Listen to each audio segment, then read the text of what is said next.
what is so profound about all these tragedies, where these young men's lives were taken far too soon, was that all of these young men, Samuel Sterling, Riley Doggett, Patrick Lyoya, they were all unarmed at the time they were murdered by the police, each and every one of them. And thank God, Hill Hopper, each and every one of them were captured on video. So Commissioner Womack, thank you for your leadership and standing up, speaking truth to power, because when you saw the video, unlike many politicians who turned and ran for the shadows, you stand straight up for justice, because Womack won't back down. So thank you, Commissioner Womack. Thank you for your stern leadership. And it's so troubling when you look at these videos, because it was heartbreaking to watch the Patrick Lyoya video almost 2 years ago, when it was the most prima facie case of driving while black I've ever seen in my life.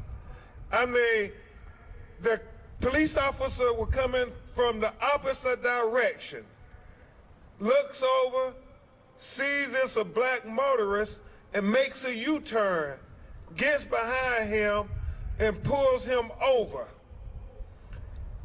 Patrick gets out of the vehicle, never threatens him, never puts his life in harm's way. The officer is never in harm of any deadly encounter, because Patrick the whole time is trying to run away from him, and he has on bedroom shoes and his pants are falling off of his backside, and he's moving at 2 miles per hour, but yet the officer shoots him in the back of his head in broad daylight. And what was his crime?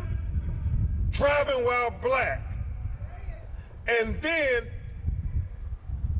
it was profound when you think about these two tragedies that we're here for, Samuel Sterling and Riley Doggett, and their parents gotta be so heartbroken, because nobody expects to lose their children, especially like this.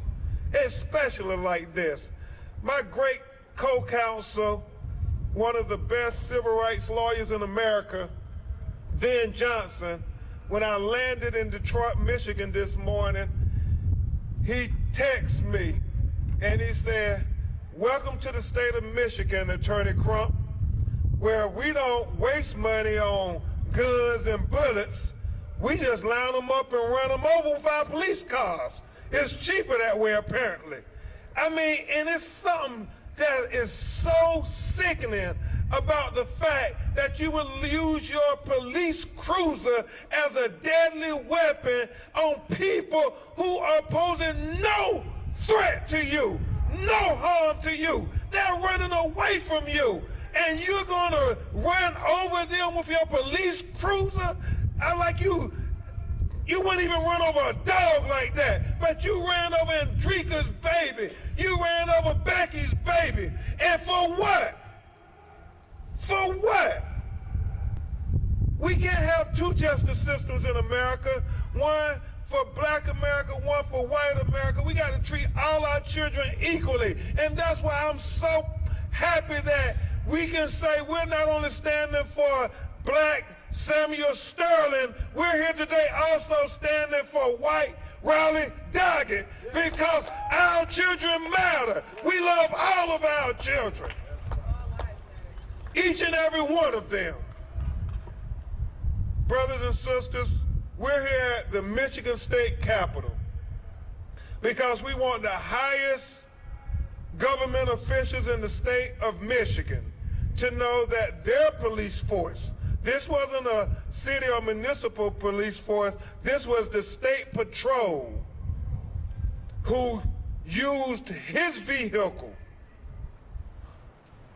to break every policy known to run somebody down, mow them down with his vehicle so recklessly that the Attorney General of the state of Michigan would even say, nah, that is not acceptable. We cannot turn a blind eye to that. That is second-degree murder.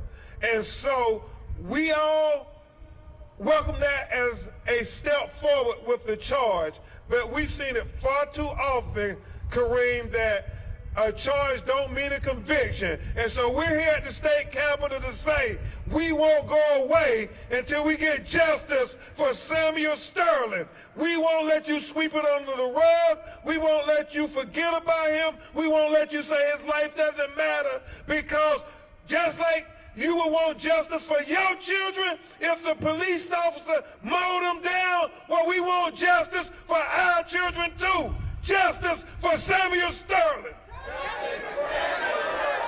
Justice for Samuel Sterling. Justice for Samuel Sterling. Yeah, we gotta say it so loud that Governor Whitmer and Attorney General Nessa will know that we're not going away. We're not going to be tired. We're not going to give up. We're not going to ever forget that all of their actions, we are watching. When we say we the people, well, I want y'all to see, we the people. This is who's standing on the right side of history for justice. There are those who will try to condone the actions of these cop killers, but some will say, I'm sorry, I respect police and I value police. However, when you have bad police violating policy, killing our children, we won't stand for that. We stand on the side of truth, and we will speak truth to power, even if they say something popular, even if they start reports and files on all of us.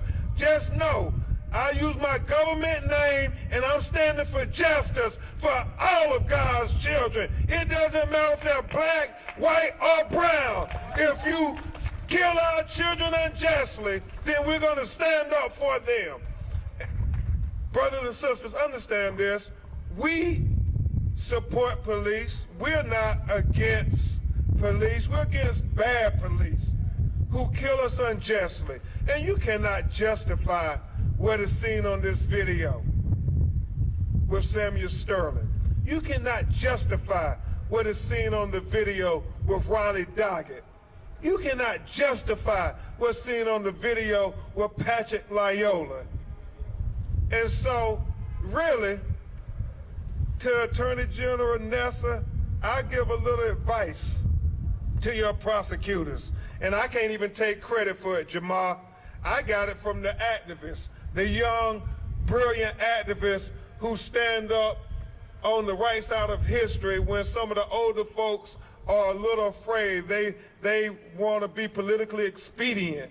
They want to say, oh, well, we worry about what people would think of us. Well, the young people don't ever think that. They say, you taught us what was right and wrong, and we're going to stand up for right.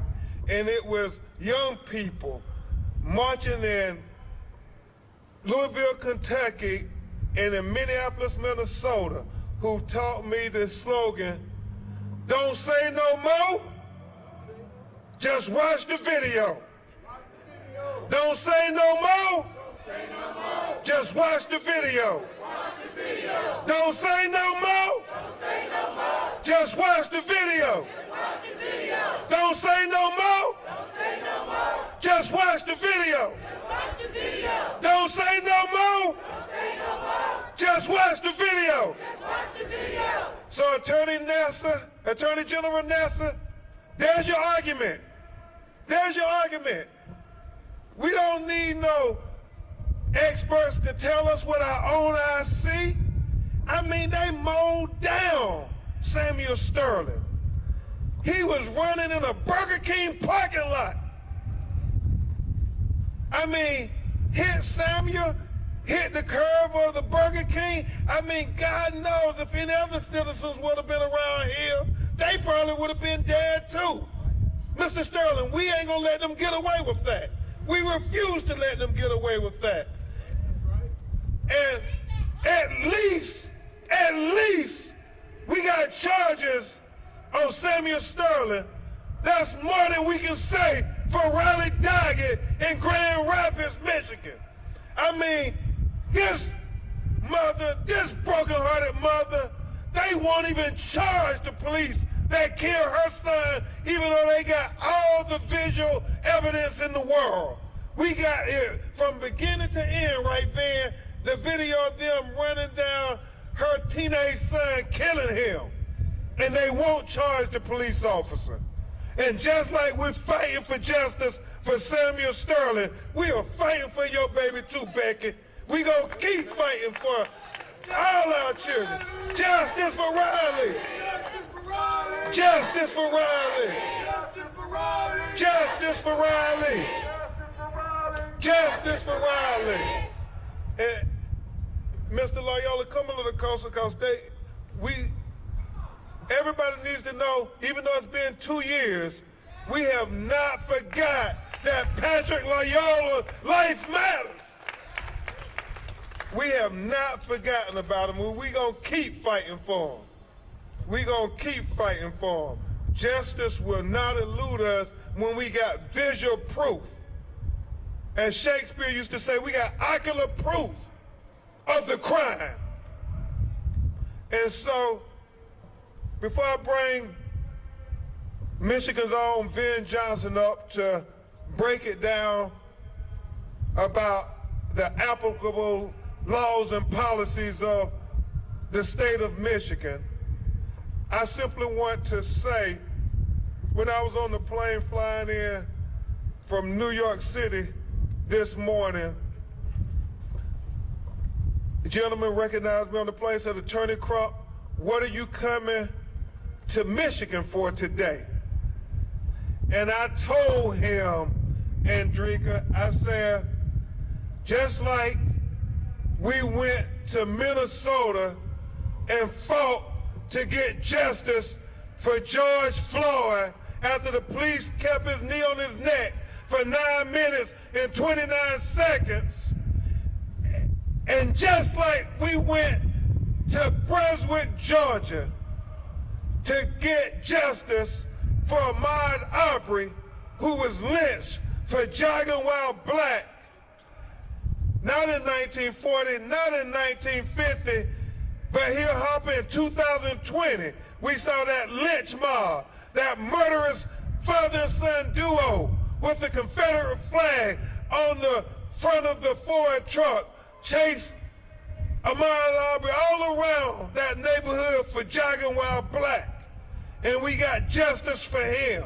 And just like we went to Louisville, Kentucky and fought for justice for a queen named Breonna Taylor, whose mother was born in Grand Rapids, Michigan, and fought for justice for her after the police kicked in the front door at 1 o'clock in the morning, serving unnecessary, unjustifiable, and an unconstitutional no-knock warrant, and mutilated her body with 8 bullet holes while she was practically naked in her nightgown.